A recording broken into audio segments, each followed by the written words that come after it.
Hello दोस्तों, आप सभी का स्वागत है आज की इस वीडियो में। आज के इस वीडियो में हम लोग बात करेंगे बफर स्टॉक के बारे में। बफर स्टॉक के बारे में किन किन बातों को जानना चाहिए, इम्पोर्टेंट पॉइंट पर एक बार नज़र डाल लेते हैं। पहला पॉइंट है बफर स्टॉक क्या होता है। दूसरा पॉइंट है बफर स्टॉक का महत्व क्या है। तीसरा है बफर स्टॉक की योजना क्या क्या होती है। बफर स्टॉक के लाभ क्या क्या होते हैं। पांचवा पॉइंट है बफर स्टॉक की सीमाएं क्या क्या हैं। छठा है बफर स्टॉक का उदाहरण। और सातवां एवं अंतिम है इसका निष्कर्ष। चलिए, तो बारी बारी से सभी पॉइंट पर नजर डालते हैं। पहला पॉइंट है बफर स्टॉक बड़ा संग्रह बफर स्टॉक कहलाता है। आइए देखते हैं। बफर स्टॉक उस सामग्री या वस्तु को संदर्भित करता है, यानी उस वस्तु को दर्शाता है जिसे आपातकालीन स्थिति में अचानक वृद्धि होने के लिए संग्रहित किया जाता है। यानी ऐसा वस्तु जिसका डिमांड आपातकालीन स्थिति में या नॉर्मल स्थिति में भी अचानक से उसकी मांग में वृद्धि हो गई, तो वैसे वस्तुओं के लिए बफर स्टॉक किया जाता है। यानी वैसे वस्तु को बफर स्टॉक में रखा जाता है। बफर स्टॉक का उद्देश्य क्या होता है? आपूर्ति की स्थिरता बनाए रखना। यानी वस्तु की आपूर्ति में स्थिरता बनाए रखना और कीमतों को कम करने में मदद। अगले पॉइंट की तरफ चलते हैं। अगला पॉइंट है बफर स्टॉक का महत्व। यानी बफर स्टॉक के महत्व के बारे में जानेंगे इसके बारे में। और बफर स्टॉक के महत्व में पहला पॉइंट है आपूर्ति में स्थिरता। दूसरा पॉइंट है मूल्य स्थिरता को कम करना, यानी मूल्य में जो उतार चढ़ाव होता है उसको कम करना, उसके बारे में बात करेंगे। तीसरा पॉइंट है आपातकालीन स्थिति का सामना बफर स्टॉक के माध्यम से कैसे किया जाता है, उसके बारे में जानेंगे। आपूर्ति में स्थिरता के बारे में जानते हैं। मांग में वृद्धि, यानी किसी वस्तु के मांग में वृद्धि हो गई और उसकी आपूर्ति में कमी हो गई, तो ऐसे वस्तु को, यानी इस स्थिति में बफर स्टॉक में रखे वस्तु इस दुविधा से दूर पाने में मदद मिलती है। यानी मांग में वृद्धि और आपूर्ति में कमी की स्थिति में बफर स्टॉक स्थिति को सामान्य बना देता है। दूसरा है मूल्य अस्थिरता को कम करता है। अचानक आपूर्ति की कमी से, यानी कोई किसी क्षेत्र में किसी वस्तु का सप्लाई नहीं हो रहा है और कीमत में वृद्धि होने लगता है, उसको यह नियंत्रित करता है।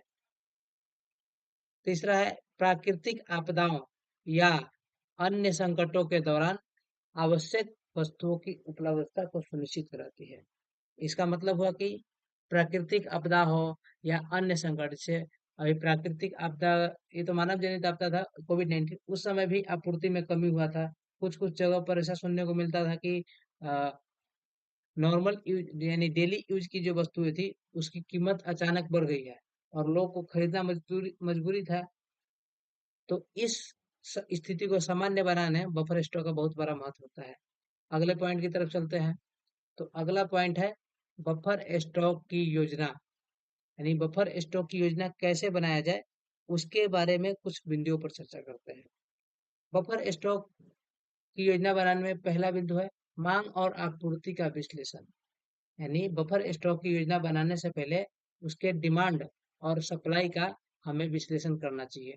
दूसरा है उचित मात्रा तय करना चाहिए। यानी बफर स्टॉक की योजना बनाने से दूसरा पॉइंट है उचित मात्रा, यानी बफर स्टॉक की मात्रा कितनी होनी चाहिए उसके बारे में बात करना चाहिए। तीसरा है संग्रह और प्रबंधन। यानी बफर स्टॉक किस तरह से करना चाहिए और उसका मैनेजमेंट कैसा होना चाहिए उसके बारे में कहा गया है। यानी आपूर्ति के विश्लेषण के बारे में बात करें तो इसको ऐतिहासिक डेटा, यानी पहले कैसे प्रबंध किया जाता था उसके बारे में, और मौजूदा डेटा दोनों का अध्ययन करके मांग और आपूर्ति का विश्लेषण करेंगे। दूसरा है उचित मात्रा तय करना, यानी बफर स्टॉक कितना होना चाहिए इसको तय करने के लिए भविष्यवाणी का प्रयोग किया जाता है। यानी अनुमान लगाया जाता है कि भविष्य में आवश्यक वस्तुओं की मात्रा कितनी स्टॉक की जाए जिसकी जरूरत पड़ सकती है। तो वो हो गया तीसरा। और अंतिम योजना का महत्व वाला पॉइंट है स्टॉक की निगरानी और उचित भंडारण सुनिश्चित करना। यानी संग्रहण और प्रबंधन में स्टॉक की निगरानी करना और उसका भंडारण यानी उसका स्टोरेज कितना होना चाहिए उसको निश्चित करना आता है। तो ये था बफर स्टॉक की योजना बनाने में जो महत्वपूर्ण पॉइंट था उसको जाना है। अगले स्लाइड की तरफ चलते हैं। अगले स्लाइड में बफर स्टॉक के लाभ यानी बफर स्टॉक से क्या क्या लाभ होती हैं इसके बारे में जानेंगे। मेनली 3 पॉइंट बफर लाभ बफर स्टॉक के लाभ को दर्शाता है। पहला है संपर्क में वृद्धि यानी बफर स्टॉक से संपर्क में वृद्धि होती है। दूसरी है लागत की बचाव। तीसरा है ग्राहक को संतोष यानी ग्राहक खुश होता है, ग्राहक को सेटिस्फेक्शन मिलती है, इसके बारे में बताया गया है। संपर्क में वृद्धि किस प्रकार से किया जाता है? आपूर्ति श्रृंखला में रुकावट के बावजूद यानी कभी कभी वस्तुओं का डिमांड अधिक हो जाता है और उसमें सप्लाई नहीं हो पाता है, तो उस समय बफर स्टॉक से वस्तुओं की आपूर्ति को पूरा किया जाता है। दूसरा है लागत की बचत यानी बफर स्टॉक से लागत की भी बचत होता है। जैसे आपातकालीन स्थिति में वस्तुओं की कीमतों में अचानक उछाल जो आती है उससे बचने में मदद मिलती है। तीसरा है ग्राहक संतोष। अगर समय पर आपूर्ति सुनिश्चित होती है तो ग्राहक संतुष्ट रहते हैं। यानी समय पर आपूर्ति सुनिश्चित करने के लिए बफर स्टॉक भी होना चाहिए। यानी बफर स्टॉक का लाभ है कि ग्राहक को संतोष मिलता है। फिर अगले स्लाइड की तरफ चलते हैं। अगले स्लाइड में इस बफर स्टॉक की क्या क्या सीमाएं हैं, लिमिटेशंस क्या क्या है, इसके बारे में जानेंगे।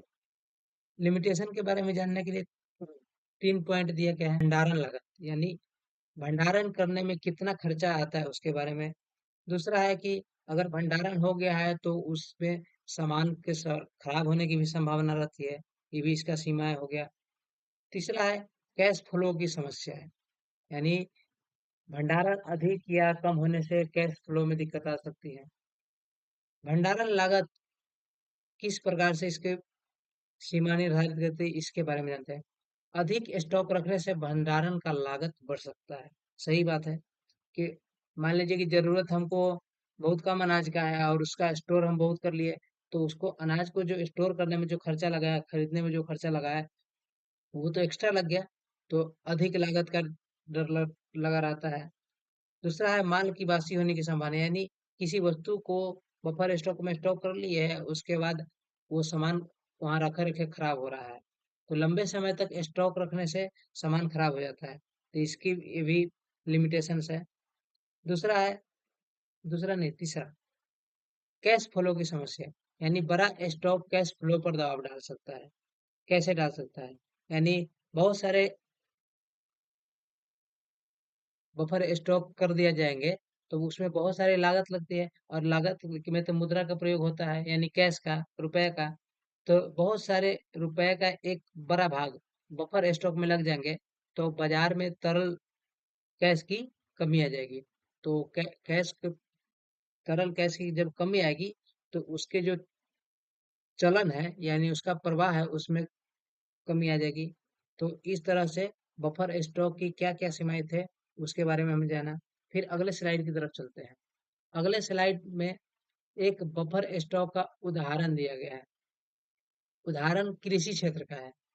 कृषि क्षेत्र में चावल का बफर स्टॉक का उदाहरण दिया गया है, जिसमें पिक्चर में हम लोग देख सकते हैं कि एक बहुत सारे बोरियों में चावल भरा हुआ है। कुछ लोग इनको गिनती कर रहे हैं या मुआयना कर रहे हैं कि कितना बोरी है। चलिए, सरकार द्वारा तय किया गया बफर स्टॉक अनाज की आपूर्ति में सहायता करती है। यानी सरकार हर वर्ष बफर स्टॉक में आपूर्ति के लिए एक लिमिट दायरा तय करती कि अब की बार इतना इतना क्विंटल या इतना टन गेहूं हो या चावल हो या आवश्यक सामग्री हो, चीनी हो, प्याज हो, आलू हो, इसको स्टॉक करके रखा जाना चाहिए, जो कि आपातकालीन स्थिति में या अन्य स्थिति में जब बाजार में उस वस्तु का डिमांड बढ़ जाए उस समय सप्लाई को सुनिश्चित से रोका जाना चाहिए। तो बफर स्टॉक का उदाहरण भी देख लिया हम लोग। फिर अगले स्लाइड की तरफ चलते हैं। अगले स्लाइड में है और अंतिम स्लाइड है ये, इसमें है इसके निष्कर्ष के बारे में जानते हैं। यानी जो हमने 5-6 पॉइंट पर डिस्कस किया उसका निष्कर्ष क्या निकला। यानी निष्कर्ष ये है कि बफर स्टॉक आपूर्ति श्रृंखला की स्थिरता को बनाए रखने में महत्वपूर्ण भूमिका निभाता है। सही बात है कि बफर स्टॉक के कारण हमने बहुत सारे पॉइंटों में पढ़ा कि बफर स्टॉक जब बाजार में मांग बढ़ती है तो उस समय सप्लाई को बढ़ा करके उसकी स्थिरता को कायम करने में बहुत बड़ा योगदान निभाता है। दूसरा है उचित प्रबंधन, यानी बफर स्टॉक उचित प्रबंधन से आपातकालीन इमरजेंसी की स्थितियों में फूड चेन को सुरक्षित रखता है। यानी वस्तुओं के सप्लाई को एकदम स्थिर रखता है और मूल्य के जो उतार चढ़ाव है उसको कम करता है। तो आज हमने इसी स्लाइड के माध्यम से समझा कि बफर स्टॉक क्या होता है, उसके लिमिटेशंस क्या क्या है, बफर स्टॉक उदाहरण क्या क्या होता है, बफर स्टॉक की सीम ने चर्चा किया। उम्मीद करते हैं कि ये वीडियो आपको अच्छा लगा हो। अच्छा लगा हो तो इसको आप लोग लाइक कीजिएगा, चैनल को सब्सक्राइब कर लीजिएगा और वीडियो को अपने दोस्तों के साथ शेयर कीजिएगा। अगर कोई भी डाउट